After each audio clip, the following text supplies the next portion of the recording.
Shalom Bapak Ibu Saudara yang diberkati dan dikasihi Tuhan. Selamat berjumpa kembali dalam renungan firman Tuhan hari ini. Mari kita berdoa bersama. Kami bersyukur buat saat ini Tuhan, kami berterima kasih kami diberi kesempatan untuk kami menjalani hari ini. Kami bersyukur firman-Mu yang selalu menuntun kami, yang setiap hari kami dengar. Biarlah kami semakin mendekat kepada Tuhan melalui firman Tuhan yang kami dengar. Berkati renungan firman-Mu saat ini, dalam nama Tuhan Yesus kami berdoa, haleluya, amin. Renungan firman Tuhan hari ini, gagal karena respon hati negatif, bagian pertama. Ulangan 1 ayat 7 menulis, "Majulah, berangkatlah, pergilah ke pegunungan orang Amori dan kepada semua tetangga mereka di Araba Yordan, di pegunungan, di daerah bukit, di tanah Negeb dan di tepi pantai laut, yakni negeri orang Kanaan dan ke gunung Libanon sampai Efrat, sungai besar itu." Amin. Bapak Ibu Saudara yang dikasihi Tuhan, bangsa Israel harus terlebih dahulu mengembara dan berputar-putar di padang gurun selama 40 tahun lamanya sebelum mencapai tanah perjanjian.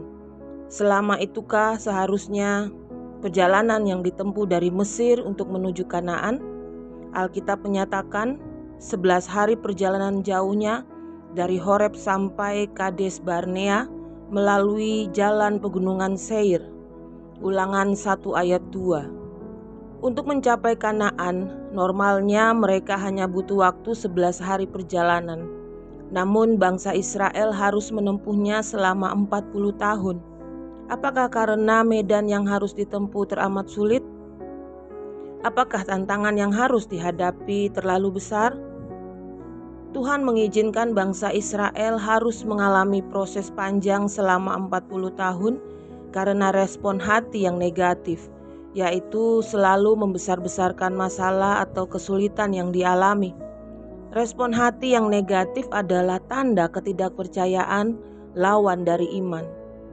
Janji Tuhan yang seharusnya dapat segera mereka nikmati menjadi tertunda begitu lama.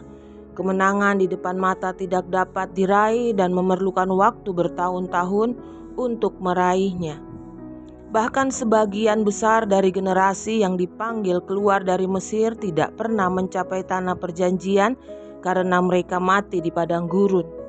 Sesungguhnya Tuhan telah memanggil mereka keluar dari perbudakan di Mesir untuk pergi ke suatu negeri yang telah dijanjikannya.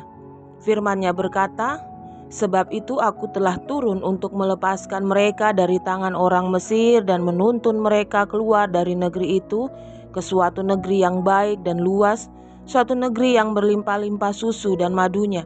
Keluaran 3 ayat 8 menulis.